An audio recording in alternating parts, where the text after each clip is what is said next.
Peri engineering, arts and science, pharmacy, nursing மற்றும் physiotherapy கல்லூரிகள் சென்னை. பெரி, எங்கள் கண்களில் உங்கள் கனவுகள். வணக்கம் அன்பு நண்பர்களை, மீண்டும் உங்களை சந்திப்பதில் மிகுந்த மகிழ்ச்சி. தேர்தல் 2026 பரபரப்பின் உச்சத்தில் இருக்கிறது. மிச்சம் எதுவுமே கிடையாது.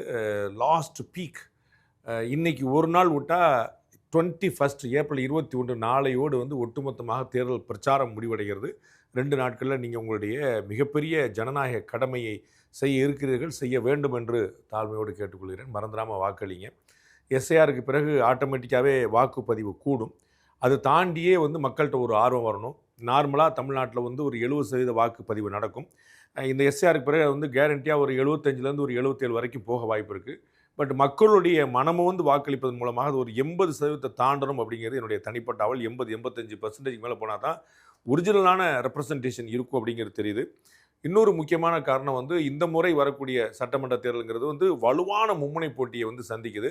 ஸோ 3 கடும் போட்டியாளர்கள் இருக்கும்போது, பெரிய அளவில் போட்டியை கொடுக்கும்போது அதிகமான பர்சன்டேஜ் தான் ஒரு கிளாரிட்டி விடும். இல்லாட்டி ரொம்ப 28%, 30% வாங்கினவர்கள்லாம் ஆட்சியை பிடிக்கக்கூடிய வாய்ப்பு வந்துடும். ஸோ நிறைய பேர் அட்லீஸ்ட் ஒரு 40%, 45% வாக்குகளை பெற்றவர்கள் ஆட்சியை பிடிக்கணும்னா ஒரு 80-85% வாக்குகள் போக வேண்டியிருக்குது.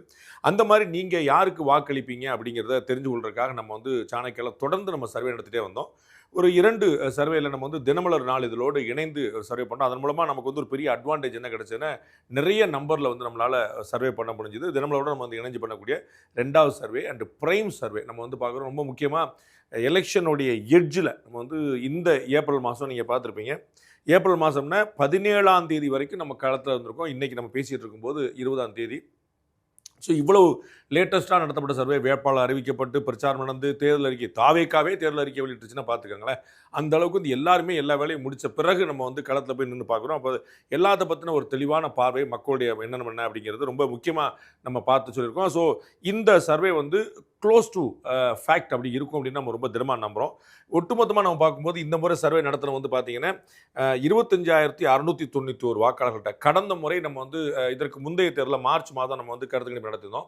அதில் 19,305 பேர் நம்ம அதில் சாம்பிள் சைஸாக இருந்துச்சு. அதை விட இன்னும் ஒரு 6,000 பேர் கூட நம்ம தமிழ்நாடு முழுக்க பல்வேறு தொகுதியில் நம்ம ஈடுபட்டு நம்ம பண்ணியிருந்தோம். ஸோ இந்த சாம்பிள் சைஸ் நம்ம சாணக்கிய ஆரம்பிக்கப்பட்ட பிறகு ரொம்ப பெரிய அளவில் லார்ஜஸ்ட் சாம்பிள் சைஸ் தான். ஸோ 25,691 ஒரு பெரிய சாம்பிளாக நம்ம கேரண்டியாக நம்ம பார்க்க முடியும்.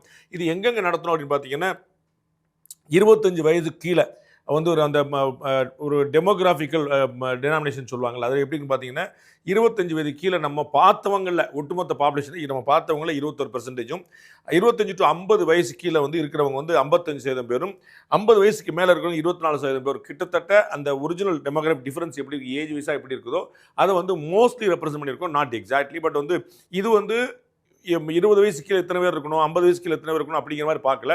நம்ம யாரெல்லாம் நேரில் எதிர்கொண்டோமோ அவங்கள பார்த்து ஸோ அதுவும் ஈக்குவலாக வந்திருக்கு. கடந்த முறை போலவே நம்ம எந்த அளவுக்கு எதிர்பார்க்குறோமோ அந்த அளவுக்கு வந்திருக்கு அப்படிங்கிற நம்ம பார்க்குறோம். எங்கெங்கே நடத்தணும் அப்படின்னு பார்த்தீங்கன்னா, நிறைய தொகுதியில் நடத்திருக்கோம். நம்ம குறைஞ்சபட்சம் நம்ம சாம்பிள் ஒவ்வொரு 234 தொகுதியில் 228 தொகுதிகள் கிட்ட நம்ம போயிருந்தோம்.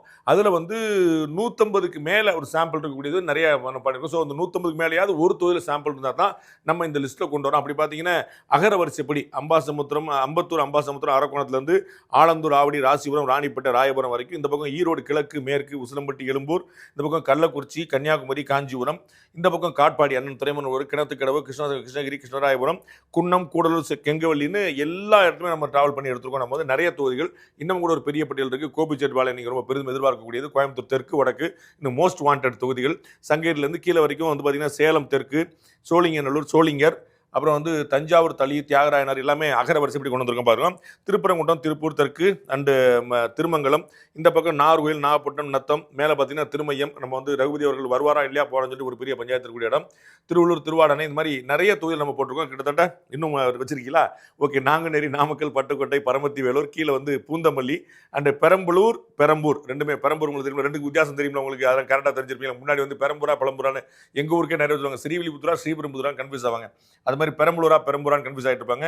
இப்போ அந்த பெரம்பூருங்கிற பேரை சொன்னோடனே தரம் எழுதி வழங்க பார்க்குறீங்க. ஸோ பேராவூரிலேருந்து மானாமதுரை, முதுகுளத்தூர், விருகம்பாக்கம், வில்லிவாக்கம், விழுப்புரம், வேளச்சேரி, ஸ்ரீபெரும்புதூர், ஸ்ரீரங்கம், ஸ்ரீவில்லிபுத்தூர் அப்படின்னு நிறைய தொகுதிகள் கடைசியில் நம்ம ஊரோட சேர்த்து முடிச்சு வச்சிருக்காங்க. ஸோ வழக்கமாக நம்ம வந்து ஒரு கேள்வி கேட்போம் நம்ம மக்கள்கிட்ட. நம்ம வந்து நேரடியாக சர்வேக்கு போகும்போது என்ன கேள்வி கேட்போம்னா, கடந்த மக்களவைத் தேர்தலில் யாருக்கு வாக்களிச்சிங்க அப்படின்னு. ஸோ முந்தின எலெக்ஷனில் யாருக்கு வாக்களிச்சிங்கன்னு முதல் கேள்வி. ஏன் அப்படின்னா அந்த ஓட்டிங் பேட்டர்ன் லாஸ்ட் எலெக்ஷன்லேருந்து நெக்ஸ்ட் எலெக்ஷனுக்கு மாறி இருக்கா அப்படிங்கிறது, டிஎம்கே ஓட்டர்ஸ் டிஎம்கே இருந்திருக்காங்களா, ஏடிஎம்கே ஓட்டர்ஸுக்கு மாறி இருக்காங்களா அப்படிங்கிற நம்ம பார்க்கணும். எல்லா கட்சியுமே. ஸோ லாஸ்ட் எலெக்ஷனில் யாருக்கு ஓட்டு போட்டீங்கன்னு மோஸ்ட்லி இதுக்கான ஆன்சர் சரியாக இருக்கும். நீங்கள் நெக்ஸ்ட் எலெக்ஷனில் யாருக்கு ஓட்டு போட போறீங்க அப்படிங்கிற கொஞ்சம் மாற்றி சொல்லுவாங்க. ஆனால் வந்து யாருக்கு ஓட்டு போட்டீங்க 99% வந்து ரொம்ப சரியான ஆன்சராக தான் இருக்கும். நம்ம கடந்த மக்களவைத் தேர்தல் யாருக்கு வாக்களிச்சு கேட்டிருந்த போது நாம் தமிழர் கட்சிக்கு நாங்கள் வாக்களித்தோம் அப்படின்னு 7% பேரும், முதல் முறை வாக்களி இப்போதான்ப்பா ஓட்டே போட போகிறோம் நாங்கள்லாம் வந்து இப்போ யாருக்கு வாக்களிக்க போகிறோன்னு பாரு, இளைய தலைமுறை பூரா யாருக்கு வாக்களிப்போன்னு பாரு அப்படின்னு சொல்லிட்டு ஒரு 11% பேரும், அதிமுக கூட்டணி நாங்கள் லாஸ்ட் எலெக்ஷனில் வாக்களிச்சு சார், அதிமுக கூட்டணி அந்த பாஜக சேர்ந்து, கடந்த முறை பாஜக தனியாக இருந்தால் கூட அதிமுக பாஜக ரெண்டு சேர்த்து சொன்னவங்க 38% பேரும், நாங்கள் டிஎம்கே கூட்டணி தான் வாக்களிச்சோம்னு சொல்லுவாங்க 44% பேர் இருக்கும் பார்க்கலாம். ஸோ இது வந்து கடந்த மக்களவைத்தோட ரிசல்ட்டோடய பொருந்தி போதுங்கிற நீங்கள் வந்து கொஞ்சம் புரிஞ்ச போயிடும். இது வந்து 8%, 7 to 8 வாங்கியிருந்தார் நாம் தமிழர். முதல் முறை வாக்காளர் 11 பேர். இந்த 38 இந்த 44 ரெண்டுமே வந்து லாஸ்ட் எலெக்ஷனோட ரிசல்ட்டை 24 ரிசல்ட்டை ரிஃப்ளெக்ட் பண்ணுங்கிற நீங்கள் புரிஞ்சுக்கலாம். அடுத்தா நம்ம கேட்ட முக்கியமான கேள்வி, தமிழகத்தை மத்திய அரசு பாரபட்சமாக நடத்துகிறா. நம்ம வந்து எல்லாருமே எப்பயுமே அடிக்கடி சொல்லுவாங்க, திமுக கூட்டணியில் மத்திய அரசு ஒன்றிய அரசு வஞ்சிக்கிறது, பாரபட்சமாக நடத்துது, மாற்றாந்தாய் மனப்பான்மை நடத்துது, ₹1 கொடுத்தா 27 பைசா தான் கொடுக்குது, எய்ம்ஸுக்கு பதிலாக செங்கலை தான் காட்டுது அப்படின்னு ஏகப்பட்ட பிரச்சாரம் சொல்லிட்டே இருக்காங்க. இன்னைக்கு வரைக்கும் டீலிமிட்டேஷன் என்ன பண்ணிட்டாங்க தெரியுமா, இந்த மகளிர் மசோதான்னு சொல்லிட்டு ஏமாத்திட்டாங்க தெரியுமா அப்படின்னு ஒரு பக்கம் சொல்லிட்டாங்க. உண்மை ஒரு பக்கம் இருக்கு. அவருடைய பிரச்சாரம் வந்து ரொம்ப ஸ்ட்ராங்கா இருக்குன்னு பார்க்கிறோம். ஸோ மக்கள் என்ன நினைக்கிறாங்க அப்படின்னு கேட்டபோது, தமிழகத்தை மத்திய அரசு வஞ்சிக்கிறதா பாரபட்சமாக நடத்தாங்க கேட்டபோது ஓரளவு அப்படித்தாங்க இருக்கு, நான் மறுக்கிறதுக்கு இல்லைங்க, அந்த மாதிரி தான் நடந்துட்டு இருக்கு அப்படின்னு ஒரு 29% பேரும், இல்லை வஞ்சிக்கவில்லை ரொம்ப சரியா நடத்துது அப்படின்னு 35% பேர் ரொம்ப சர்ப்ரைசிங்லி ஆமா வஞ்சிக்குது உண்மைதான் டிஎம்கே சொல்றது அப்படின்னு ஒரு 36% பேரும் ஈக்குவலா 36-35 ஈக்குவலா இருக்கிற பார்க்குறோம். நம்ம வந்து ஒரு 29% பேர் ஓரளவுச்சுக்கிறாங்க, கருத்து இல்லை சொல்வதற்கு இல்லை அப்படிங்கிற நடுநிலையா சொல்றாங்க பார்க்குறோம். அடுத்தான பார்த்தீங்கன்னா திமுக அரசின் செயல்பாடு அப்படி, டிஎம்கே கவர்மெண்ட் எப்படி செயல்படுது மக்கள்கிட்ட கேள்வி கேட்டோம். அதற்கு மக்கள் சொன்ன பதில் சூப்பரா இருக்குங்க, டிஎம்கே கவர்மெண்ட் தான் பெஸ்ட் கவர்மெண்ட் பாருங்க, 2.0 நீங்க பார்க்க போறீங்க பாருங்க அப்படின்னு ஒரு 19% பேரும், பரவாயில்லைங்க சொல்றதுக்கு இல்லைங்க ஒன்றும் விசேஷமா இல்லைங்க நார்மல் தாங்க எல்லாத்தையும் போலங்க அப்படின்னு ஒரு 40% பேரும், மோசமா இருக்கு அப்படின்னு 1% கூட 41% பேர் மக்கள் சொல்லியிருக்க நம்ம பார்க்குறோம். அடுத்தாமல் எப்படி முதல்வர் ஸ்டாலினுடைய செயல்பாடு எப்படி இருக்கு, திமுக அரசுடைய செயல்பாடு பார்த்தோம், அப்படியே அதே நம்ம ரிப்பீட் பண்ற மாதிரி அவங்களுடைய உண்மையிலே மனசில் நினைக்கிறது தான் சொல்றாங்களா பார்க்கறதுக்கு. முதல்வர் ஸ்டாலினுடைய செயல்பாடு எப்படின்னு அடுத்த கேள்வி கேட்டோம். அதுக்கு பதில் என்ன சொல்லியிருக்காங்க, முதல்வர் ஸ்டாலினுடைய செயல்பாடு சூப்பர் அப்படின்னு 19% பல சொல்லியிருந்தாங்க, 22% கூட சொல்லியிருக்காங்க பார்க்குறோம். டிஎம்கே கவர்மெண்ட்டோட திரு ஸ்டாலினுக்கு 2% எக்ஸ்ட்ரா மைலேஜ் இருக்கு பார்க்குறோம். சூப்பர் அப்படின்னு 21% மக்களும், மோசங்க முதலமைச்சர் செயல்பாடு ஒண்ணுமே இல்லைங்க, என்னங்க எதையுமே கண்டுக்க மாட்டேன்றாரு, எவ்வளவு பிரச்சனை இருந்தாலும் சொல்ல மாட்டாரு அப்படின்னு சொல்லிட்டு 38% பேர் மோசம் என்றும், பரவாயில்லைங்க சொல்றதுக்கு இல்லைங்க நல்லா தாங்க இருக்கு ஒன்றும் பிரச்சனை இல்லைங்க எல்லாரும் மாதிரி தாங்க இருக்கிறாரு, இவருக்கும் எடப்பாடிக்கும் பெரிய வித்தியாசம் கிடையாது, ஒரு நியூட்ரல் ஸ்டாண்ட் எடுத்து ஒரு 41% பேரும் சொல்லியிருக்கிறத பார்க்குறோம். அடுத்தா நம்ம கேட்ட கேள்வி, முதலமைச்சர் கேட்டமே துணை முதலமைச்சர் கேட்காம இருக்க முடியுமா, அது வந்து அவருடைய செயல்பாடு எப்படின்னு கேட்கிறோம் மக்கள்கிட்ட. அவரும் சூப்பர் அப்படின்னு உள்ளதிலே கம்மியாக 17% மக்கள், திமுகவுக்கு 19%, முதலமைச்சருக்கு வந்து 21%, துணை முதலமைச்சருக்கு 17% அப்படின்னு பார்க்குறோம். சூப்பருங்க நல்லா இருக்காருங்க, இவர் தாங்க வந்து அடுத்த இந்த கட்சியவே காப்பாற்றி நிப்பாட்ட போறாரு அப்படின்னு சொல்லிட்டு 17% மக்களும், பரவாயில்லைங்க ஒன்றும் சொல்றதுக்கு இல்லைங்க ஒன்றும் பெரிய ப்ராப்ளம் இல்லைங்க எல்லாரும் அப்படி தானே இருப்பாங்க, வாரிசு தாங்க இப்போ தானே வந்துருக்காரு அடுத்தது சரியாக வந்துருவாங்க அப்படின்னு ஒரு 39% பேரும், மோசமாக இருக்குது அப்படின்னு சொல்லிட்டு இதுவரைக்கும் நம்ம பார்த்த 3வது கார்டில் அதிகமாக 44% பேர் மக்கள் சொல்லியிருக்க நம்ம பார்க்குறோம் நம்ம கருத்து கேட்டவர்கள்ட்ட. அடுத்தது திமுக அரசு மீதான எதிர்க்கட்சிகள் குற்றச்சாட்டு கொஞ்சம் நிஜமா அது வந்து அண்ணாமலை அவர்கள் பறந்து பேசிட்டு இருக்காரு, திரு நயினானேன்னு சொல்லாரு, டெல்லியிலேருந்து பெரிய படையெடுப்பே நடக்குது. இந்த பக்கம் திரு எடப்பாடி பழனிசாமி வந்து விடாம வந்து 234 தொகுதியில் 250 தொகுதியில் போய் பேசுறாரு, அப்படி ஒரு இடம் பாக்கிலாம் போய் பேசுறாரு. அப்போ வந்து குற்றச்சாட்டா அடுக்குறாங்க, சட்டம் ஒழுங்கு சரியில்லை அது சரியில்லைன்னு உண்மையிலே மக்கள் நினைக்கிறாங்க கேட்டோம். மக்கள் சொல்றாங்க சுத்தமான பொய்ங்க, எதிர்க்கட்சிகள் வந்து மத்திய மாநில அரசு மீது சொல்லக்கூடிய குற்றச்சாட்டுலாம் பொய் அப்படின்னு உள்ளலே கம்மியா 14% மக்கள் இதுவரைக்கும் நம்ம பார்த்த காலையில் 5 காலில் நம்ம வந்து ரொம்ப கம்மியாக 14% மக்கள்லாம் சுத்தமாக போய்ங்க ஒன்றுமே உண்மை கிடையாதுங்க, எங்களுடைய கட்சி எங்களுடைய ஆட்சி சூப்பருங்க அப்படின்னு 14% மக்கள். ஓரளவு தான் உண்மை இருக்கு, நம்ம வந்து எதிர்க்கட்சி சொல்ற குற்றச்சாட்டு நம்ம இல்லைன்னு மறுத்த முடியாது, அதில் ஓரளவு உண்மை இருக்கவும் செய்யுது அப்படின்னு 34% மக்கள் சரியா தாங்க சொல்லியிருக்காங்க, உண்மையை தானே சொல்லியிருக்காங்க, வேற என்ன மாதிரி சொல்லியிருக்காங்கன்னு இதுவரைக்கும் வந்ததுலேயே அதிகமாக 52% மக்கள் வந்து எதிர்க்கட்சிகள் மாநில அரசு மீது சொல்லக்கூடிய குற்றச்சாட்டுகள் சரியே உண்மை என்று 52% மக்கள் சொல்லியிருக்கிற பார்க்குறோம். அடுத்தா நம்ம கேட்ட கேள்வி, தமிழகத்தின் சட்டம் ஒழுங்கு எப்படி, அந்த எதிர்க்கட்சிகள் வரிசையாக குற்றச்சாட்டாக வைக்கிறாங்களா அதில் வந்து பிரைமா இருக்கக்கூடிய சட்டம் ஒழுங்கு, நம்ம எலெக்ஷனுடைய ஒரு மெயின் பாயிண்டாகவே இந்த தமிழ்நாட்டு சட்டமன்ற தேர்தலில் மெயின் பாயிண்டாக இருக்க போகிறதே சட்டம் ஒழுங்கை யார் காப்பாற்றுவா அப்படிங்கிறது தான். அந்த அளவுக்கு சட்டம் ஒழுங்கு பிரச்சனை பெரிய அளவில் வந்திருக்கு. நம்ம வந்து ஒரு கட்சியுடைய தலைவர் ஆம்ஸ்டாங் கொல்லப்பட்டார், ஒரு கட்சியுடைய மாவட்ட தலைவர் ஜெய்சிங் ஜெயக்குமார் கொல்லப்பட்டார் திருநெல்வேலியில். இப்படி பிரபலங்கள் உட்பட நிறைய வந்து பெண்களுக்கான பாதுகாப்பு பல விஷயங்கள் வந்து இங்கே தான் வந்து பெருசாக விவாதிக்கப்படுது. ஸோ சட்டம் ஒழுங்கு தான் மெயின் பாயிண்டாக எலெக்ஷன் வச்சிருக்காங்க. சட்டம் ஒழுங்கு எப்படி மக்கள்கிட்ட கேட்டோம், சூப்பராக இருக்குங்க, ஒரு குறை சொல்ல முடியாது. இது வரைக்கும் பார்த்ததுலேயே ரொம்ப கம்மியாக இந்த அளவுக்கு நம்பர் வந்து வருது. ஸோ டிஎம்கேக்கு வாக்களித்தவங்க கூட நம்ம பார்த்தோம் போன முறை 48% மக்கள், நாங்கள் வந்து 44% மக்கள் வந்து நம்ம சந்தித்த மக்களில் டிஎம்கேக்கு வாக்களிச்சுன்னு சொல்லியிருந்தாங்க. அவர்களில் கூட வெறும் 11% மக்கள் தான் சட்டம் ஒழுங்கு சூப்பராக இருக்குன்னு சொல்லியிருக்காங்க. பரவாயில்ல, மிடிலாக இருக்குது, ஒன்றும் சொல்கிறதுக்கு இல்லை, நல்லதும் சொல்ல முடியல பொல்லும் சொல்ல முடியல அப்படின்னு ஒரு 34% பேர் ஆமாங்க சட்டம் ஒழுங்கு ரொம்ப மோசமாக இருக்குன்னு 55% மக்கள் சொல்லியிருக்காங்கன்னு பார்க்குறோம். உள்ளே அதிகமாக இது வரைக்கும் நான் பார்த்த காட்டிலே அதிகமாக 55% மக்கள் சட்டம் ஒழுங்கு ஏன் ஒரு பிரதானமான பிரச்சனையாக மக்களால் எதிர்க்கட்சிகளால் கொண்டு செல்லப்படுதுன்னா அதுக்கு இதான் காரணம், சட்டம் ஒழுங்கு மோசம் என்று 55% மக்கள் சொல்லியிருக்க நான் பார்க்குறோம். அடுத்தாவது திமுக அரசுக்கு 10க்கு எத்தனை மார்க் கொடுப்பீங்க? ஆளுக்கு ஒரு மார்க் போகிறதான ட்ரெண்ட். இப்போ வந்து எது கேட்டாலும் வந்து இவ்வளோ மார்க் போடுவோம், பாஸ் மார்க், ஃபெயில் மார்க், முட்டை மார்க் அப்படின்னு நிறைய பேர் சொல்லிட்டு இருக்காங்கல்ல. ஸோ திமுக அரசுக்கு நீங்கள் எவ்வளோ மார்க் போடுவீங்க அப்படிங்கிற ஒரு கேள்வி கேட்டோம்.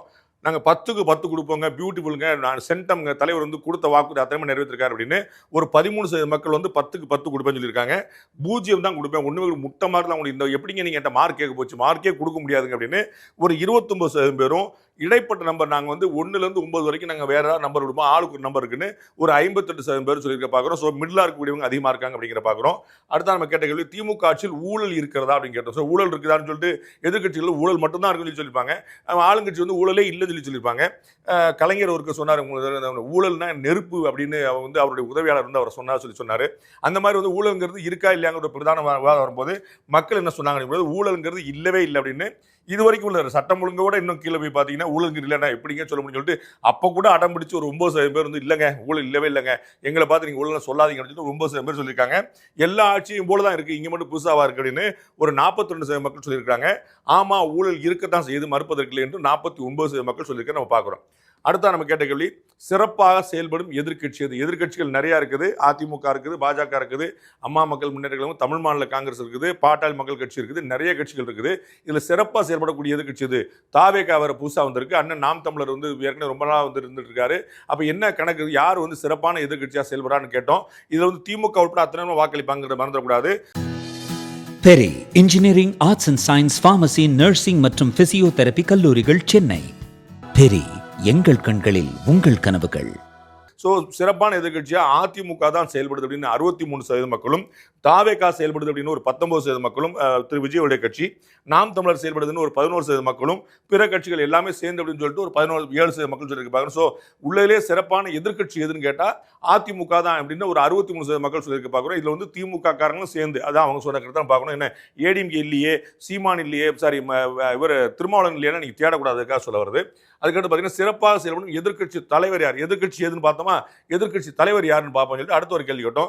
சிறப்பாக செயல்படும் எதிர்கட்சி தலைவர் யாருன்னா திமுக உட்பட அத்தனை பேருமே சொன்னதில் பார்த்தீங்கன்னா 61% மக்கள் வந்து திரு எடப்பாடி பழனிசாமி தான் சிறப்பான எதிர்கட்சி தலைவர் அப்படின்னும், திரு விஜய் தான் சிறப்பான எதிர்கட்சி தலைவர் 20% மக்களும், சீமான் தான் சிறப்பான எதிர்கட்சியாக செயல்படுறாருன்னு 12% மக்களும், பிற தலைவர்கள் நிறைய பேர் இருக்கிறாங்க எல்லாரும் சொல்லி அப்படின்னு சொல்லிட்டு டாக்டர் ராமதாஸ் சொல்லக்கூடாதா, டாக்டர் கிருஷ்ணசாமி சொல்லக்கூடாதுன்னு சொல்லிட்டு ஒரு 7% பேர் இருக்கிறாங்கன்னு பார்க்குறோம். ஒட்டுமொத்தமாக திமுகவினர் உள்பட அத்தனை பேருடைய கருத்தாக எதிர்கட்சி தலைவராக செயல்படக்கூடிய ஒரு சிறப்பாக செயல்படுவது வந்து திரு எடப்பாடி பழனிசாமி தான் 60% மக்கள் சொல்லியிருக்கிறதா நம்ம பார்க்குறோம் கருத்து கணிப்பு கேட்டதில்.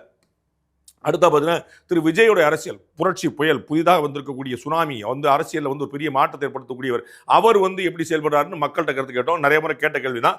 மக்கள் ஒரு முறை என்ன சொல்லியிருக்காங்க பார்க்கும்போது, ரொம்ப மோசமாக இருக்குங்க, இதுக்கு வந்து விஜய் அரசியலுக்கு வந்திருக்க வேண்டாம், இதுக்காக விஜய் அரசியலுக்கு வந்தார், பாதி நாள் பிரச்சாரத்துக்கு வர மாட்டார், 18 கூட்டம் போட்டிருக்காரு, 28 கூட்டம் கேன்சல் பண்ணியிருக்காங்க அப்படின்னு சொல்லிட்டு ஒரு கடுமையான விமர்சன பார்வையோட 17% மக்கள் வந்து விஜயோடைய செயல்பாடு மோசம் அப்படின்னு சொல்லியிருக்காங்க. விஜயோட செயல்பாடு சூப்பருங்க, அவர் மாதிரி ஒன்று நாங்களாம் வந்து விஜய் ஓட்டு பண்ணுங்க தலை, விஜய் ஓட்டு போட்ட தலை அப்படின்னு சொல்லிட்டு போற இடம் பூரா விசிரிச்சே போகக்கூடியது ஒரு 20% பேர் பார்க்குறோம். நம்ம வந்து இனிமேல் தான் தெரியும், இப்போதைக்கு சொல்றீங்களா ரொம்ப நியூட்ரல் நடுநிலை, நாங்கள் வந்து யாரையும் எங்களால் சொல்ல முடியாது, அவர் நல்லா இருக்கலாம் நல்லா இல்லாமல் இருக்கலாம், எப்படி வராங்க எனக்கு தெரியாதுங்க, போக பார்ப்பாங்க அப்படின்னு ஒரு 63% மக்கள் சொல்லியிருக்கிறத பார்க்குறோம். அடுத்தா நம்ம கேட்ட கேள்வி, 2 திராவிட கட்சியிலும் ஒரே மாதிரி தான் என்ற சீமானின் விமர்சனம். திரு சீமான் வந்து போராட்டத்தில் போற சொல்றாரு, டிஎம்கே வேண்டாங்க ஏடிஎம்கே வேண்டாங்க, 2 ஒரே மாதிரி தாங்க அப்படின்னு சொல்றாரு. இதை பற்றி நீங்க என்ன நினைக்கிறீங்கன்னு கேட்டிருந்தோம் மக்கள்கிட்ட. மக்கள் பதிச்சிருக்காங்க, திமுக தான் நல்ல கட்சி, அவர் எப்படிங்க எங்களை பார்த்து சொல்லுவாரு டிஎம்கே எவ்வளவு நல்ல கட்சி தெரியுமா அப்படின்னு ஒரு 21% மக்களும், அதிமுக தான் தான் நல்ல கட்சி அப்படின்னு ஒரு 25% மக்களும், சரியானதான் 2 கட்சி சுமார் அப்படிங்கிறது, 2 கட்சி மோசம், 2 கட்சியும் ஒரே மாதிரி தான், காமராஜர் சொன்னாரே ஒரே குட்டையில் ஊறிய மட்டைகள்னு, அது ரெண்டுமே ஒண்ணுதான் அப்படின்னு 54% மக்கள் வந்து இந்த 2 கட்சியும் ஒரே மாதிரி தான் இருக்கிறாங்க அப்படின்னு சீமானுடைய கருத்து சரி அப்படிங்கிற சென்ஸ்ல 54% மக்கள் சொல்லியிருக்க நம்ம பார்க்கிறோம். திமுகவுக்கும் யாருக்குமான போட்டி, முந்தைய கேள்வி உங்களுக்கு தெரிஞ்சிருக்கும். நம்ம வந்து 2 கட்சிகளும் ஒரே மாதிரி இருக்கான அந்த ஒரு மாற்று சிந்தனை தமிழ்நாட்டில் வளர்ந்துகிட்டு இருக்குதா, 2 திராவிட கட்சிகளுமான மாற்று தேவை இருக்காங்கிறதுக்கான ஒரு பதில் தான் அதுதான் நீங்க பார்க்கணும். ஏன் வந்து புதிய கட்சிகள் வந்து ஒரு முக்கியமான மார்க்கை பெறுது, ஏன் வந்து புதிய ஆட்களை தேடுறாங்க அப்படிங்கிறதுக்கான ஒரு பதில் வந்து போன பதில் கிடைச்சுன்னு பார்க்குறோம். ஸோ திமுகவுக்கும் யாருக்குமான போட்டி இந்த தேர்தல், இதுவுமே பார்த்தீங்கன்னா சிறப்பான எதிர்கட்சி எது, சிறப்பான எதிர்கட்சி தலைவர் யார் அப்படிங்கிற மாதிரியான ஒரு கேள்வி தான். அது வந்து திமுகவினர் உட்பட யாருடைய மனசுல யார் இருக்கா அப்படிங்கிறதுக்கான ஒரு முயற்சி. அதில் பார்த்தீங்கன்னா நாம் தமிழர் தான் வந்து திமுகவுக்கும் நாம் தமிழருக்கும் தான் போட்டி அப்படின்னு 6% மக்கள். இது வந்து அவர் தாங்க போட்டி கொடுத்தா சீமான் மட்டும் தாங்க டஃப் கொடுக்குறாரு. அதனால டிஎம்கே வெர்சஸ் டிவிகே அப்படின்னு சொல்லி அவர் சொன்னார்ல, டிஎம்கே வெர்சஸ் என்டிகே அப்படின்னு ஒரு 6% மக்கள் சொல்லியிருக்கிறாங்க. இல்லைங்க இது வந்து டிஎம்கே வெர்சஸ் டிவிகே தான், எங்க தலை வந்து சொன்னது, எங்க தளபதி சொன்னது ரொம்ப சரிதான் அப்படின்னு ஒரு 26% மக்கள் வந்து இது திமுகவுக்கும் தாவேகாவுக்குமான போட்டி அப்படின்னு சொல்லியிருக்காங்க. இல்லைங்க இது வந்து அதிமுகவுக்குமான போட்டி தான், அதிமுக வெர்சஸ் டிஎம்கே தான் அப்படின்னு சொல்லிட்டு 68% மக்கள் சொல்றாங்க. இதுல நீங்க திரும்ப கவனிக்கணும், திமுகவினர் உட்பட திமுகங்கிற ஒரு சான்ஸ் கிடையாது, சாய்ஸ் கிடையாது. ஏன்னா திமுகவினரே கூட யார் கூட உங்களுக்கு போட்டி நினைக்குன்னு சொல்லும் போது அவங்க கூட மனசுல ஒன்று இருக்கலாம், நாம் தமிழர் கூட எங்களை போட்டின்னு சொல்லாதீங்க, நாங்களாம் அப்படிலாம் ஒத்துவர முடியாது, நாங்களாம் நாம் தமிழர், நாங்களும் சீமான், நாங்களும் ஒன்றாங்க அப்படின்னு கூட சொல்லியிருக்கலாம். ஸோ அதனால 6% மக்கள் நாங்களும் வந்து விஜயோட கம்பேர் பண்ணி சொல்லாதீங்க, நீங்க உதயநிதியோட கம்பேர் பண்ணீங்க, தளபதி கூட கம்பேர் பண்ணாதீங்க, ஆட்சியோட கம்பேர் பண்ணாங்கன்னு சொல்லிட்டு ஒரு 26% பேர் அந்த பக்கம் தாவேக்கா தான் சொல்லியிருக்கலாம். ஆனால் இல்லைங்க எங்களுக்கும் ஏடிஎம்கே தாங்க போட்டி, நாங்கள் பரவாயில்ல ஏடிஎம்கேவும் நாங்கள் போட்டியாக எடுத்துக்க தயாராக இருக்கோம் அப்படின்னு திமுகவினர் உட்பட அத்தனை சொல்லும்படியாக ஒரு 68% மக்கள் வந்து இது டிஎம்கே வெர்சஸ் ஏடிஎம்கே தான் அப்படிங்கிறது. ஸோ இந்த டிவிகே வெர்சஸ் டிஎம்கேங்கிறது உண்மையா அப்படின்னு மக்கள்கிட்ட கேட்டபோது இது டிஎம்கே வெர்சஸ் ஏடிஎம்கே தான் அப்படின்னு 68% மக்கள் சொல்லியிருக்க நம்ம பார்க்குறோம். அடுத்ததாக இன்னொரு முக்கியமான கேள்வி, யாருடைய பிரச்சாரம் ஏற்கும்படியாக இருக்கிறது. களத்தில் போய் பார்த்தீங்கன்னா கடுமையான பிரச்சாரம். முதல்ல வந்து இண்டி கூட்டணி ரொம்ப ஸ்ட்ராங்காக இருக்குங்கிற மாதிரி ஒரு பின்மை ஏற்பட்டுச்சு. அப்புறம் என்டிஏ வந்து ரொம்ப தடுமாறிட்டு இருக்கு, ஸ்லோவாக இருக்குது, வேறு ஆளே இல்லைங்கிற மாதிரி இருந்துச்சு. அதுக்கப்புறம் தாவேக்கால வந்து திரு விஜய் அவர்கள் எங்கெங்கே போனாலும் ஒரே கூட்டம் கொஞ்சம் நெஞ்ச கூட்டம் வாங்க, பயங்கரமான கூட்டம் வந்துச்சு. சீமான் கேட்கவே வேண்டாம், ஒரு டெம்போ டிராவலில் ஏறி பேசினா கூட வந்து அவரே சொன்ன போல தொண்டை தண்ணி வத்த கத்தி பிரச்சாரம் பண்ணி ஒரு மக்களுக்கு தேவையான விஷயங்களை வந்து ரொம்ப ஸ்ட்ராங்காக எடுத்து சொல்லக்கூடியவராக இருக்கார். ஸோ பிரச்சாரத்தில் மக்களை ஈர்த்தது யாருடைய பிரச்சாரம், யாருடைய பிரச்சாரம் இருக்க முடியாது, அது டிஎம்கே உட்பட எல்லாத்தையுமே கேட்டிருந்தோம். அப்போ வந்து மக்கள் என்ன சொல்லியிருக்காங்க, சீமானுடைய பிரச்சாரம் தாங்க சூப்பர், பிரச்சாரம்னா சீமான் பிரச்சாரம் ரெண்டுமே வந்து ஐடென்டிக்கலுங்க அப்படின்னு ஒரு 12% மக்கள், உள்ளே அதிகமான வாக்கு வந்து இந்த முறை சீமானுக்கு தான் கிடைச்சிருக்க பார்க்குறோம். 12% மக்கள் வந்து சீமானுடைய பிரச்சாரம் தாங்க பிரச்சாரம் மாதிரி இருக்குது, கன்ஸ்ட்ரக்டிவாக இருக்குதுன்னு சொல்லியிருக்காங்க. இல்லைங்க விஜய் தாங்க 4 நாள் வந்தால் நறுக்கணும், சும்மா வள கலகலாம் பேசிட்டே இருக்க விஷயம் கிடையாது, 4 நாள் நறுக்கு தெரிஞ்ச மாதிரி பேசுவாங்க அப்படின்னு அவருடைய பிரச்சாரம் தாங்க எடுக்கிற மாதிரி இருக்குன்னு சொல்லிட்டு இந்த பெரியவர்களே, தாய்மார்களே, பேரன்மை மிக்கான்மர்களே அப்படிலாம் கிடையாதுங்க.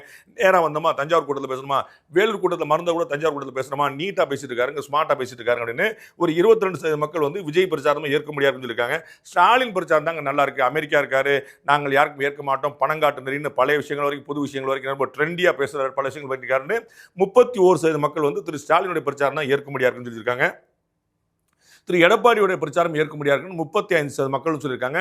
அவர் வந்து புதுசா வந்து பயங்கரமா இறங்கி அடிச்சு தாக்குதல் பண்ணலாம் பண்றாரு, முன்னாடி வந்து அப்படியே போயிட்டு இருப்பாரு, ஆகவே அப்படின்னு சொல்லிட்டு இருப்பாரு. இப்ப பாத்தீங்கன்னா ஏகப்பட்ட புது விஷயங்களை வந்து கலந்துட்டு தொகுதி போட்டு அடி நொறுக்கிட்டு இருக்காருன்னு சொல்லிட்டு இப்போ வந்து அவருடைய பிரச்சாரம் ட்ரெண்டியா இருக்குன்னு சொல்லிட்டு திரு எடப்பாடி பழனிசாமி பிரச்சாரம் நல்லா இருக்குன்னு ஒரு 35% மக்கள் சொல்லியிருக்காரு பார்க்குறோம்.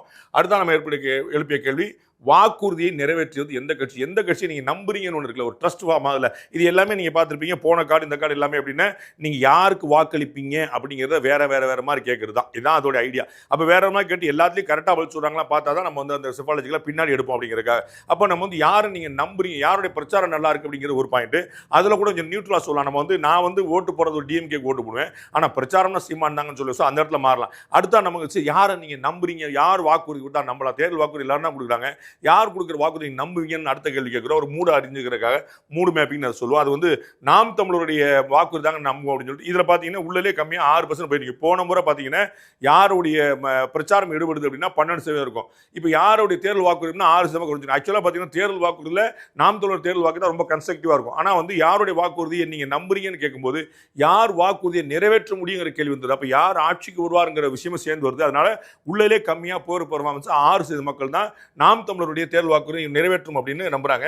அடுத்த பார்த்தீங்கன்னா தாவேக்கா நம்புங்க, எங்க தலைவர் சொல்லிட்டாருன்னு இனி நம்பி வாக்களிங்க, ஒரே ஒரு முறை வாக்களிங்க அப்படின்னு சொல்லி கேட்கிறாருல, ஒரே ஒரு முறை வாக்களிச்சோன்னா செஞ்சிருவாருங்க அப்படின்னு ஒரு 17% மக்கள் நம்புறாங்க அவருடைய வாக்குறுதி நிறைவேற்றுவாருன்னு. திமுக தன்னுடைய வாக்குறுதியை நிறைவேற்றும் அப்படின்னு 35% மக்கள் நம்புறாங்க. திமுக வந்து சொன்னா செய்வதைத்தான் சொல்லுவோம், சொல்வதைத்தான் செய்வோம் அப்படின்னு தலைவர் சொன்னதை நம்ம அப்படியே நம்புறாங்க. 35% மக்கள் சொல்றது வந்து நாங்கள் திமுக ஆட்சியை நம்புகிறோம், திமுக வாக்குறுதி கொடுத்து செய்யும் நம்புறோம் சொல்லியிருக்காங்க. அடுத்த நான் பார்க்குறோம் 42% மக்கள் நாங்கள் வந்து அதிமுக கொடுக்குற ஆட்சி, ஏடிஎம் ஆட்சியில் வந்து சொன்னது மட்டும் இல்லைங்க, சொல்லாதையும் செய்வாங்க. அது வந்து அம்மா காலமோ தலைவர் காலமோ இப்போ இருக்கக்கூடிய வந்து எடப்பாடியார் காலமோ எல்லாத்துலேயுமே பார்த்தீங்கன்னா அவங்க வந்து சொன்னால் செஞ்சுருவாங்க அப்படின்னு ஒரு 42% மக்கள் தங்களுடைய நம்பிக்கையை தெரிவித்திருக்கிறார்கள் அதிமுக மேலே. அடுத்தா உங்களுக்கு பிடித்த முதல்வர் வேட்பாளர் யார்? நைஸாக அப்படியே அந்த மெயின் பாயிண்ட் வரும். நம்ம அப்போ சிஎம் கேண்டிடேட்டில் உங்களுக்கு பிடிச்ச சிஎம் கேண்டிடேட் யாருங்க? நம்ம வந்து கட்சி இருக்குது, ஆள் பலம் இருக்குது, பூத் ஏஜென்ட் வரைக்கும் நிற்கிறாங்க, கடைசியில் இருக்கக்கூடிய தொண்டர்கள் தான் தூக்கி பிடிப்போம்னு சொல்லியிருக்காங்க, எல்லாருமே ஓகேங்க. முதல்வர் வேட்பாளர் சிஎம் கேண்டிடேட் உங்களுக்கு யாருங்க பிடிச்சிருக்குன்னு சொல்லி கேட்டால் பிறர் நாங்கள் வந்து எல்லாருமே நான் அவரை சொல்லி இவரை சொல்லுன்னு சொல்லி பல பேரை சொன்னது வந்து ஒரு 3% மக்கள் சொல்லியிருக்காங்க.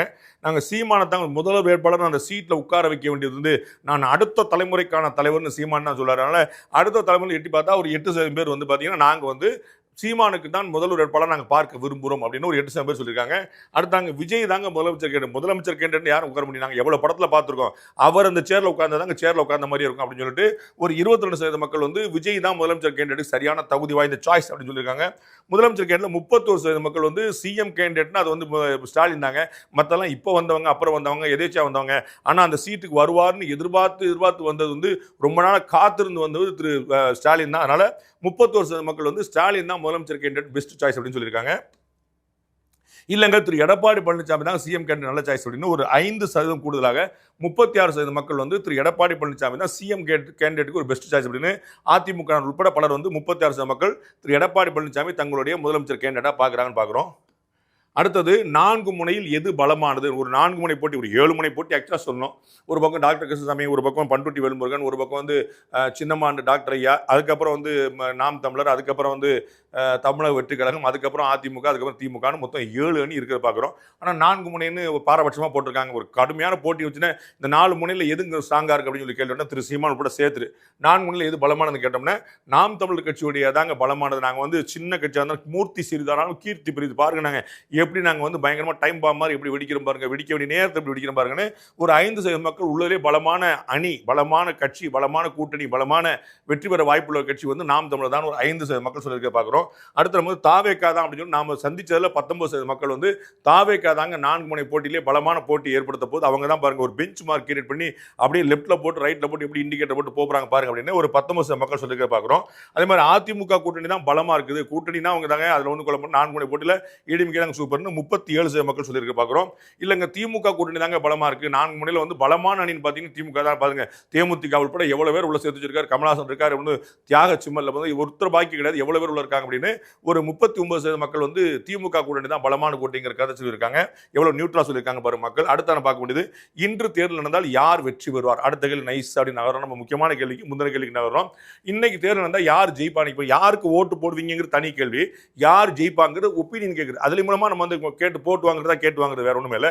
இன்று தேர்தல் நடந்தால் யார் வெற்றி பெறுவார் அப்படின்னு கேட்டோம். அதுக்கு பதில் சொன்னாங்க நாம் தமிழர் தான் வெற்றி பெறணும். கடந்த கார்டில் சொன்ன மாதிரி அப்படியே வந்து 5% மக்கள் வந்து நாம் தமிழர் தாங்க வெற்றி பெறப்போது இந்த தேர்தலையுமே அப்படின்னு சொல்லியிருக்காங்க. அடுத்ததா பார்த்தீங்கன்னா தாவேக்கா தான் வெற்றி பெறப்போகுதுன்னு 20% மக்கள் கான்ஸ்டன்டா ஒரு நம்பர் திரும்ப திரும்ப வந்துட்டே இருக்கு. நீங்க பார்ப்பீங்க எந்த அணி பலமா இருக்குன்னு சொல்றாங்க, எந்த பிரச்சாரம் நம்ப முடியாது இருக்குன்னு சொல்றாங்க, யார் தேர்வாக்கு நிறைவேற்றான்னு சொல்றாங்க. ஒரு 20% மக்கள் வந்து ஸ்ட்ராங்கா அந்த பக்கம் அப்படியே போய் நான் வந்து எதை கேட்டாலும் நான் வந்து பதில் சொல்லுவேன். ஆனால் யார் ஜெயிப்பான்னு கேட்டால் படக்கு விஜய் தான் சொல்லுவேன் சொல்லிட்டு ஒரு 20% மக்கள் அந்த பக்கம் நிற்கிறத பார்க்குறோம். இன்று தேர்தல் யார் வெற்றி பெறுவார் அப்படிங்கிற கருத்துக்கு. அடுத்ததாக திமுக கூட்டணி தான் வெற்றி பெறும் அப்படின்னு 36% மக்கள் சொல்லியிருக்காங்க. நம்ம இந்த முறை தேர்தல் நடந்துச்சுன்னா இப்போ நடந்துச்சுன்னா 39% மக்கள் ஒரு 3% மட்டும் கூட ஏடிஎம்கே அணி வந்தால் வெற்றி பெறும். இந்த தேர்தல் இருந்தால் யார் வெற்றி பெறுவார் என்ற கருத்து மக்களுடைய ஒப்பீனியன், யார் வெற்றி பெறுவாருங்கிற அவருடைய வாக்கு இல்லை, அவங்களுடைய ஒப்பீனியன் பார்த்தீங்கன்னா 39% மக்கள், ஒரு 3% மக்கள் திமுக கூடுதலாக 36 திமுக கூட்டணி, 39 அதிமுக கூட்டணி, 3% மக்கள் அதிமுக கூட்டணி தான் இன்று தேர்தல் நடந்தால் வெற்றி பெறும் அப்படின்னு நம்முடைய கருத்து கணிப்பில் தகவல் சொல்லியிருக்காங்க. இந்த ஏப்ரல் மாதம் இப்போ 13ஆம் தேதியிலிருந்து 14ஆம் தேதி வரைக்கும் ஒரு 4 நாட்கள் தமிழ்நாடு முழுக்க ஒரு 228 தொகுதி முழுசாக நம்ம போயிருக்கிறோம். அதில் வந்து நம்ம பெருசாக பெஞ்ச் மார்க்காக சொல்லக்கூடிய கிட்டத்தட்ட ஒரு குறைஞ்சபட்சம் 118 தொகுதியாக நம்மளால் சொல்ல முடியும். ஒரு சரிபாதிங்கன்னு வச்சுக்கோங்களேன், 234 சரிபாதி 118 தொகுதியாவது வந்து நம்ம ஸ்ட்ராங்கான ஒரு பெனட்ரேஷன் கொடுத்து நம்ம வந்து பார்த்துருக்கோம். அப்படி தான் அதில் வந்து 25,000 பேர் நம்ம வந்து பார்த்தோம். அதில் வந்து நம்ம முக்கியமான இன்னைக்கு வந்து கேட்கப்பட வேண்டிய, எல்லோரும் தெரிந்து கொள்ள வேண்டிய கேட்டோம், இன்று தேர்தல் நடந்தால் உங்கள் ஓட்டு யாருக்கு அப்படிங்கிற முக்கியமான கேள்வி. அதில் பதில் சொல்லியிருக்காங்க. மக்கள் என்ன சொல்லியிருக்காங்க, அவருக்கு இவருக்கு யாருக்குன்னு சொல்ல மாட்டேன், எல்லா கருத்தும் சேர்ந்து ஒரு 2 பேர் அவங்க வந்து சொல்லியிருக்காங்க, நாம் தமிழர் தான் எங்களுடைய வாக்களிக்க போகிறோம். இந்த முறை நாங்கள் கடந்த முறை நாம் தமிழர் தான் வாக்களிச்சோம், இந்த முறை வாக்களிக்கணும்னு அதே 7 மக்கள். நம்ம கடந்த முறை நீ யாருக்கு வாக்களிச்சு கேட்டபோது அவங்க 7 தான் சொன்னாங்க.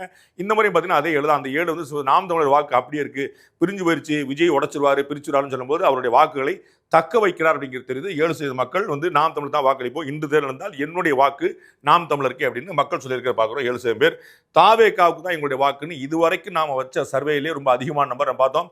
18 இருந்துச்சு, 20 இருந்துச்சு, 22 இருந்துச்சு, மாறி மாறி இருந்துச்சு. பட் 20 வந்து சஸ்டெயினபிளாக வந்துச்சு. இதுவரைக்கும் வந்தாலே ஒரு அதிகபட்ச நம்பராக 23% வந்து தாவேகாவுக்கு தான் வெற்றி வாய்ப்பு, தாவேகாவுக்கு தான் நாங்கள் வாக்களிக்க போகிறோம் அப்படின்னு நாம சந்திச்ச 25,690 பேரில் 23% பேர் வந்து தமிழக வெற்றி கழகத்தால் எங்களுடைய வாக்கு அப்படின்னு ஏப்ரல் மாதம் 13 17 வரைக்கும் நடத்தப்பட்ட சர்வேல பதில் சொல்லியிருக்காங்க. யாருக்கு வெற்றி வாய்ப்பு, யாருக்கு ஓட்டு அப்படின்னு 32% மக்கள் வந்து இந்த தேர்தலில் நாங்கள் வந்து திமுக கூட்டணிக்கு தான் வாக்களிக்க போகிறோம் அப்படின்னு 32% மக்கள் நாம் சந்திச்சதில் 25,000 பேரில் வந்து சொன்னது வந்து திமுக கூட்டணி தான் வாக்களிக்க போகிறோம் 32% மக்கள். அதோட ஒரு 4% கூடுதலாக, போன முறை கார்டில் பார்த்தா 3% கூடுதலாக இருந்துச்சு, இந்த முறை 4% பார்க்குறோம். ஒரு 4% போன சர்வேலையுமே ஒரு 3% டிஃபரன்ஸ். ஏடிஎம்கே வந்து டிஎம்கே அலைன்ஸோட 3% இருந்துச்சு. இந்த முறை பார்த்தீங்கன்னா டிஎம்கே அலைன்ஸோட ஏடிஎம்கே அலைன்ஸ் ஒரு 4% லீடு எடுக்கிற பார்க்குறோம். திமுக கூட்டணியை விட நாங்கள் அதிமுக கூட்டணி தான் இன்று தேர்ந்தால் வாக்களிப்போம் என்று 36% மக்கள் தங்களுடைய வாக்களை பதிவு செய்திருக்காங்க பார்க்குறோம். டோட்டலாக ஒரு முக்கியமான ஃபைனலான கேள்வி, இன்று தேர்தல் நடந்தால் உங்களுடைய வாக்கு யாருக்கு? 36% அதிமுக கூட்டணிக்கு, 32% திமுக கூட்டணிக்கு, தாவேகாக்கு 23%, நாம் தமிழருக்கு 7%, பிற கட்சிகளுக்கு வந்து 2% அப்படிங்கிற பார்க்குறோம். ஒட்டுமொத்தமாக நாம் நடத்தின இந்த சர்வே முடிவுகள் ரொம்ப இன்ட்ரெஸ்டிங்காக இருக்குது. ஸோ இதில் வந்து ஏடிஎம்கே ஜெயிச்சிருமா அப்படின்னா ஜெயிக்கிறதுக்கான வாய்ப்பு இருக்குது அப்படின்னு கேரண்டியாக சொல்ல முடியும். ஆனால் உத்தரவாதமாக ஜெயிச்சிருவாங்களா, நீங்கள் வந்து ப்ராமிஸ் பண்ணிங்களா அப்படின்னா நம்மளால் சொல்ல முடியாதுன்னு பார்க்குறோம். இது ஏற்கனவே தொகுதி வாரியாக சொன்ன விஷயங்கள தொகுதி வாரியாக தனியாக நம்ம வந்து அனலிசிஸ் அப்படிங்கிற நம்ம ஒன்று போட்டு தான் பார்க்குறோம். ஸோ எந்தெந்த தொகுதியில் யார் யாருக்கு வெல்ல வாய்ப்பு இருக்குது அப்படியுமே பார்த்தீங்கன்னா ஒரு கடுமையான போட்டி ஏற்படுத்திங்க பார்த்தோம். ஒட்டுமொத்தமாக திமுக கூட்டணி வெல்லக்கூடிய தொகுதிகள் 103, அதிமுக கூட்டணி வெல்லக்கூடிய தொகுதிகள் 102, கடுமையான போட்டி ஏற்படுத்துவது ஒரு 29 தொகுதி நம்ம போட்டிருந்தோம். இதுதான் லாஸ்ட் டைம் நம்ம வந்து அனலிசிஸாக அலசலாக போட்டிருந்தது. இப்போ நம்ம பார்த்தோம், உங்களுக்கு இதற்கு முந்தின சர்வேல ஏடிஎம்கே அலைன்ஸ் வந்து ஒரு 3% கூட இருந்துச்சு. இப்பயும் பார்க்குறோம் ஏடிஎம்கே அலைன்ஸ் வந்து ஒரு 4% கூட இருக்குது. அப்போ வந்து ஒரு டைட் காரணங்க ரொம்ப முக்கியமாக பார்க்குறோம். நம்ம வந்து 3% to 5% எப்பயுமே வந்து ஸ்விங் மார்ஜின் இருக்கும். அதுதான் வந்து தேர்தல் ரிசல்ட்டாக 2011 அப்படி தான் இருந்துச்சு, 2014 அப்படி தான் இருந்துச்சு. ஸோ முடிவுகளுக்கான வித்தியாசமே அதிமுக கூட்டி திமுக வித்தியாசமே ஒரு 3% தான் இருக்குது. ஸோ இந்த முறை இந்த ரிசல்ட்டை பார்த்த பிறகு அட்வான்டேஜ் ஏடிஎம்கே அப்படிங்கிற மாற்றுக்கிறதுல ஏன்னா ஒரு முறைக்கு 2 முறை வந்து தெளிவாக உங்களுக்கு ஞாபகம் இருக்கும். நம்ம முதல் முறையாக தாவேகாக்கு வந்து ஒரு 20% வாக்கு வந்தபோது நான் வந்து அதை டிஸ்கவுண்ட் பண்ணேன் ஆனர்லி. என்னென்ன வந்து நான் 6 to 10 தான் ஒரு நினைக்கிறேன், 10க்கு மேலே போக நினச்சிட்டு இருந்தேன். அப்போ 20% வந்துச்சு. அடுத்த சர்வே நமக்கு வந்து 20% வந்து நான் 2 கையும் தூக்கிட்டேன். நமக்கு ஒன்றும் பிரச்சனை. நம்ம வந்து என்ன சர்வே வந்திருக்கோ அதை நம்ம அப்படியே மேனிபுலேட் பண்ணாமல், ஒமிட் பண்ணாமல், டெலிட் பண்ணாமல், ஆட் பண்ணாமல் நம்ம என்ன இருக்கோ நம்ம அப்படியே போடுறோம். அப்படி வரும்போது நமக்கு வந்து 2வது முறை 20% வந்தபோது நம்ம வந்து தாவேகாக்கு 20% வாக்குகள் வாய்ப்பு இருக்குங்கன்னா நம்ம முழுமையாக நம்பினோம். இந்த முறை பார்த்தீங்கன்னா 4வது 5வது முறையாக கான்ஸ்டன்டாக பார்த்தீங்கன்னா 23% உள்ளே அதிகமாக இருக்குன்னு பார்க்குறோம். அந்த அடிப்படையில் நம்ம ஒரு சர்வேக்கு 2 சர்வே போன முறை ஏடிஎம்கே அட்வான்டேஜ் வந்தபோது நமக்கு வந்து ஒரு பெரிய ஆச்சரியம் வந்துச்சு. உண்மையிலே ஏடிஎம்கே அட்வான்டேஜ் தானே, நமக்கு ஏதாவது லீனிங் இருக்குதா, நம்ம ஏதாவது கண்ணை மூடிட்டு நம்ம ஏடிஎம்கே ஜெயிச்சா நல்லா இருக்குமா, நம்ம ஏதாவது பண்ணுறோமா, நம்ம வந்து செவ்வளத்தில் உட்காந்து போட்டு பார்த்தபோது ரொம்ப தெளிவாக பல இதில் கிராஸ் செக் வரைக்கும் பண்ணி பார்த்தபோது குழப்பம் இல்லாமல் கடந்த சர்வேல நமக்கு வந்து 3% அட்வான்டேஜ் வந்து ஏடிஎம்கே கிடைச்சு. இந்த முறை திரும்ப போட்டு பார்த்து சாம்பிளின் மொத்தமாக கிட்டத்தட்ட ஒரு 6,000 பேர் மேலே ஏற்றி பார்க்குறோம். அப்படி பார்க்கும்போது வந்து ஒரு 4% வந்து ஏடிஎம்கே தான் அட்வான்டேஜ் எடுக்குன்னு பார்க்குறோம். ஸோ கேரண்டியா ஏடிஎம்கே ஆட்சிக்கு வந்துருமா, கேரண்டியா டிஎம்கே தோத்துருமா அப்படின்னா நம்மளால் என்ன ஒன்று சொல்ல முடியும், நம்மளால் ஒரு ப்ராமிஸாக என்ன சொல்ல முடியும் அப்படின்னா 2021 தேர்தலில் பெற்றதை விட திமுக கூட்டணி குறைவான தொகுதிகளை பெறும். 2021 பெற்றதை விட குறைவான தொகுதிகளை திமுக கூட்டணி பெறும். 2021 தேர்தல் பெற்றதை விட அதிகமான சீட்டை வந்து ஏடிஎம்கே கூட்டணி பெறும். அவ்வளவுதான். So ADMK alliance will surpass their own tally of 2021. DMK alliance will surpass DMK alliance will decline then their 2021 election. நம்ம 2020 அவர்கள் பெற்ற தொகுதிகளை விட குறைவாக அலையன்ஸா இது வந்து ஒருத்தருக்கு ஒருத்தர் மேலே சர்பாஸ் பண்ணுற அளவுக்கு போயிருமா. ஸோ இவங்க டிஎம்கே கீழே போயிடுவாங்க, ஏடிஎம்கே மேலே போயிடுவாங்க. அங்கே தான் வந்து ஒரு 29-30 தொகுதிகள் வந்து தமிழ்நாடு முழுக்க ஒரு பெரிய குழப்பத்தை ஏற்படுத்துது. ஸோ அந்த இடத்துல திரு விஜய் மாதிரியான ஒரு ஃபேக்டர் வந்து எங்கே அவர் டேமேஜ் பண்ணுறாருங்கிறது அது எல்லாமே நம்ம கவனிக்க வேண்டியது. ப்ளஸ் களப்பணி இன்னைக்கு ராத்திரிலேருந்தே உங்களுக்கு வர வேண்டியதெல்லாம் நிறைய இடத்துல வந்துடும். பல வீடுகளில் அது வந்து 1000, 2000, 3000 சொல்லிட்டு உங்களுக்கு எவ்வளோ ஒன்றுமே கேட்டு வாங்கிக்கோங்க. நம்ம வந்து வாங்காதீங்கன்னு சொல்கிற இடத்துல நம்ம இல்லை, நான் வாங்குறது இல்லை, நான் வாங்கக்கூடாதுன்னு நினைக்கிறவன் வாங்க வேண்டாம் நம்ம எல்லாரும் சொல்லுவோம். பட் வந்து காமன் மேன் வந்து அப்படி சொல்ல மாட்டாங்க. தம்பி நீ மாதிரி சொல்லிட்டு போயிருப்பா, உனக்கு வேறு ஏதாவது வருமானம் வரும், எங்களால் சொல்ல முடியாதுன்னு சொல்லுவாங்க. அதனால் வந்து நம்ம வாங்காமல் இருக்கிறது நல்லது. அப்படியே இருந்தாலும் நீங்கள் வாங்கிட்டீங்கன்னா கூட நீங்கள் வந்து உங்களுக்கு மனசாட்சிக்கு யார் வேணும்னு நினைக்கிறீங்களோ அவர்கள் வாக்களிங்கன்னு சொல்லுவோம். யார் முதலமைச்சராக இருக்கணும், யார் முதலமைச்சராக தொடரணும், யார் முதலமைச்சராக இருக்கக்கூடாது, இந்த முக்கியமான கேள்வி. முதலமைச்சர் இருக்கலாமா, தொடரலாமா, திமுக ஆட்சி வேணுமா வேண்டாமா, இந்த அடிப்படையான கேள்விக்கு தான் நம்ம பதில் தரணும். அப்போ வந்து இவங்க போனால் யார் வருவா, யார் வந்தால் நல்லா இருக்கும், இந்த கேள்வி நம்ம வந்து சிஎம் கேண்டிடேட் மனசில் வச்சு வாக்குறது சரியா இருக்கும். லோக்கல் கேண்டிடேட்ல சில சமயம் வந்து பாசிட்டிவாக இருக்கலாம், நெகட்டிவாக இருக்கலாம். அதை தாண்டி யார் ஆட்சிக்கு வந்தால் நல்லதுன்னு, எந்த கட்சி யார் ஆட்சிக்கு வந்தால் நல்லதுன்னா யார் முதலமைச்சர், அதை மனசில் வச்சு வாக்களிங்கிற கேட்குறோம். நிறைய முயற்சி பண்ணோம், சரியாக தான் இருக்கும் அப்படின்னு நாங்கள் வந்து பார்க்குறோம். 2026 மே மாதம் 4ஆம் தேதி நீங்கள் வந்து ஏப்ரல் 23 வாக்களிச்சுட்டு வந்த பிறகு அந்த ரிசல்ட்டை பார்க்கும்போது நாம் சரியாக தான் கணிச்சிருக்கோமா அப்படின்னு பார்க்குறோம். கட்சிகளை சரியாக கவனிப்பதோ நம்முடைய வேலை இல்லை, மக்களை சரியாக கணிக்கணும் தான் நம்முடைய ஆசை. ஸோ உங்களை நாம் சரியாக கணிச்சிருக்குமா அப்படிங்கிற பார்க்குறக்கான முயற்சி தான். ஏடிஎம்கே ஜெயிக்குது, டிஎம்கே ஜெயிக்குது, நமக்கு அது ஒரு மேட்டர் இல்லை. மக்களோட சரியான தொடர்பு நம்ம இருக்குமா, மக்களை சரியாக பார்க்குறோமா அப்படிங்கிற முயற்சி தான். ஸோ அந்த முயற்சி நம்மளால் முடிஞ்ச அளவுக்கு ஹானஸ்டாக ஸ்ட்ரைட்டாக நம்ம வந்து எடுத்திருக்கோம். ரிசல்ட் என்னவா இருக்குது உங்களைப் போலவே ஆவலாக நானும் பார்க்க காத்திருக்கிறேன். மீண்டும் இன்னொரு சந்திப்போம். அது நன்றி.